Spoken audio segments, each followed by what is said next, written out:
Paul Espargaro temukan sisi positif dari petualangan di Honda. Ini artikel dari motorsport.com yang dimana redakturnya adalah Om Anton dan diterjemahkan oleh motorsport.com Indonesia. Paul Espargaro kembali ke KTM pada MotoGP 2023 setelah 2 tahun yang sulit di Honda. Namun pembalap Spanyol itu ingin mempertahankan hal-hal positif yang diperoleh selama membela tim asal Jepang tersebut. Pembalap bernomor 44 tidak memiliki peran mudah di rumah sayap emas atau Honda. Dia tiba di salah satu momen terburuk bagi merek tersebut, dengan Marc Marquez yang masih tertatih-tatih akibat cederanya sehingga RC213V tidak berfungsi sempurna. Selain itu, Espargaro juga berhadapan dengan dinamika kerja yang meragukan, gesekan dengan para petinggi tak bisa dihindari terutama di akhir kontrak. Kekesalan terhadap situasi ini sudah mereda sehingga bisa mengambil sisi positif dari petualangan tersebut.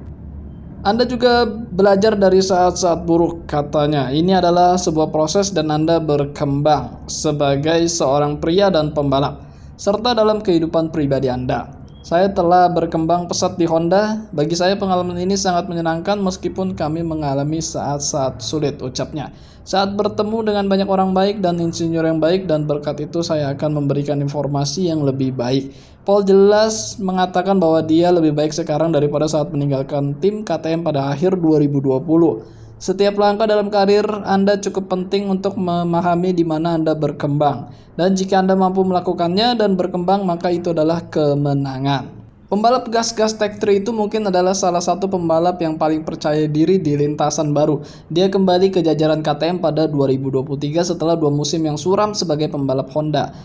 Kontak pertamanya dengan KTM RC16 lebih dari sekedar positif dan senyum yang telah lama hilang muncul kembali di wajahnya. Faktanya reaksi saat menyelesaikan lap pertama dengan tunggangan Austria itu penuh dengan euforia. Adik Alex Espargaro merayakan seolah-olah itu adalah sebuah kemenangan. Semuanya berada di zona nyaman, saya dengan gas-gas. Semuanya sudah siap untuk memulai musim ini, tapi ini baru permulaan, perjalanan kami masih panjang, ia mengungkapkan. Saat Anda mengendarai motor, Anda selalu bertanya-tanya apakah motor ini sudah banyak berubah sejak terakhir kali atau apakah konsepnya berbeda. Tapi pada akhirnya motor ini sangat mirip dengan saat saya meninggalkan KTM. Ada beberapa detail dan perangkat baru yang telah diterapkan sejak saya pergi, tapi saya merasa cukup nyaman dengannya saat ini. Oke, itu jadi pernyataan Paul Espargaro yang kembali ke pangkuan pabrikan asal Austria yaitu gas-gas ya. Jadi gas-gas KTM ya masih oke, masih sama, motornya juga basicnya sama, KTM RC16.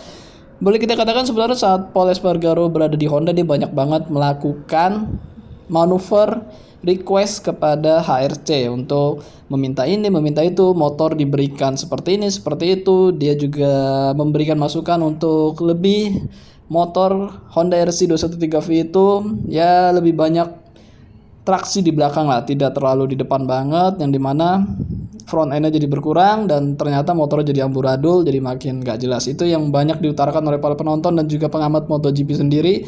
Di eranya Paul Espargaro, Honda RC213V benar-benar berubah bentuknya, bahkan sampai mesinnya pun digeser ke belakang sedikit, mounting-mountingnya agar mendapatkan distribusi bobot yang lebih merata ke belakang.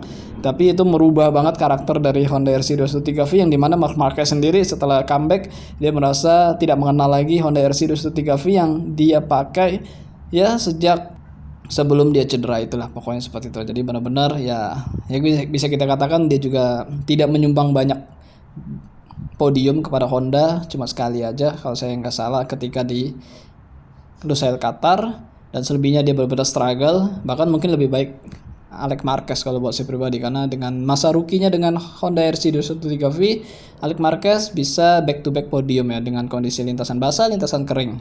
Itu benar-benar terjadi sebenarnya. Tapi sayangnya Alex Marquez cuma 1 musim aja di Repsol Honda Team dan selebihnya digeser ke Honda LCR dan semakin struggle lagi karena di tim satelit ya tidak seperti di factory yang dimana segala sesuatu yang dibutuhkan itu bisa didapatkan.